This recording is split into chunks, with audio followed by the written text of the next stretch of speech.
Welcome to today's fast-paced news explainer. The world is moving incredibly fast right now, so we're going to jump right in and bring you completely up to speed on the absolute most critical global developments for mid-2026. On today's briefing, a massive $10 billion AI investment, an international literary triumph, an urgent health crisis in Central Africa, and some majorly shifting geopolitical alliances. We've got a ton of ground to cover today, so let's get to it.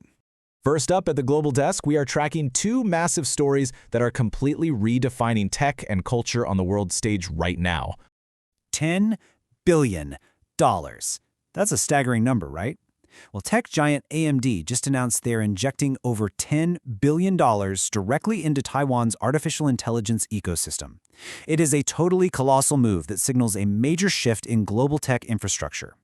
And you know, this isn't just throwing money around to see what sticks. It's a highly targeted strike. This capital is aimed squarely at building advanced packaging facilities and forging strategic tech partnerships. Now, why advanced packaging? Simply because it's the single biggest manufacturing bottleneck in AI chip production worldwide right now.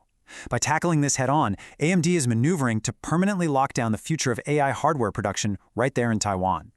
Staying in Taiwan for a moment, we also have a huge cultural milestone to talk about. The highly prestigious 2026 International Booker Prize was just awarded to the novel Taiwan Travelogue by author Yang Xuangzi, and it has totally captured the attention of the global literary community. Expertly translated by Lin King, this award-winning book uses a really unique narrative structure. It frames the whole story through a fictional Japanese memoir, and by doing that, it dives deep into some seriously complex themes around colonialism and, well, the sheer power of storytelling itself.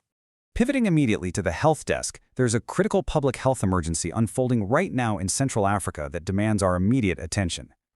Right now, both the Democratic Republic of Congo and Uganda are actively battling an epidemic of Bundibugyo virus disease, or BVD. If you haven't heard of it, BVD is a severe hemorrhagic illness, and it's posing a critical threat to the entire region.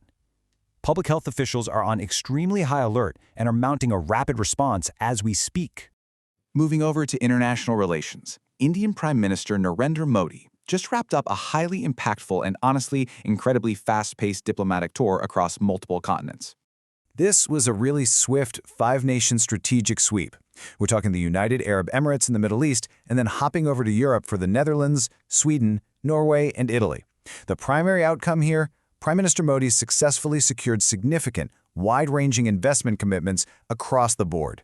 It's a move that radically strengthens India's bilateral economic ties with all of these nations. Finally, bringing it to the national desk, we are tracking two fast-breaking domestic updates out of India today. We've got critical developments in advanced defense tech and a major regional education policy shift. First up, defense. In a massive leap for tactical innovation, India's DRDO has successfully developed a brand new precision-guided weapon. It's officially designated as the V3. So what exactly makes the V3 such a game-changer? Well, it's an unmanned aerial vehicle launch system, meaning it's fired from a UAV, and it features highly advanced precision-guided capabilities. The whole system was engineered at the research center Amarat in Hyderabad, and it marks a huge milestone for India's tactical aerial defense network. Turning now to domestic education policy, the West Bengal government just issued a major administrative directive that's going to affect regional schools. Under this newly announced mandate, the state government has directed that the national song, Vande Mataram, must be sung during morning assemblies before classes officially begin. And to be specific, this administrative directive applies universally to all recognized madrasas operating across the state of West Bengal. Wow. Okay, we've covered a lot of ground today. From a $10 billion AI ecosystem investment and a prestigious literary award to a severe health epidemic, a massive global diplomatic sprint, and significant new domestic policies. The geopolitical currents of mid-2026 are just moving incredibly fast. But I want to leave you with this thought. Out of everything we talked about today, which of these historic milestones do you think is going to have the most profound, lasting impact on the rest of this decade? Thanks so much for joining me for today's briefing. Keep staying curious, and I'll catch you in the next explainer.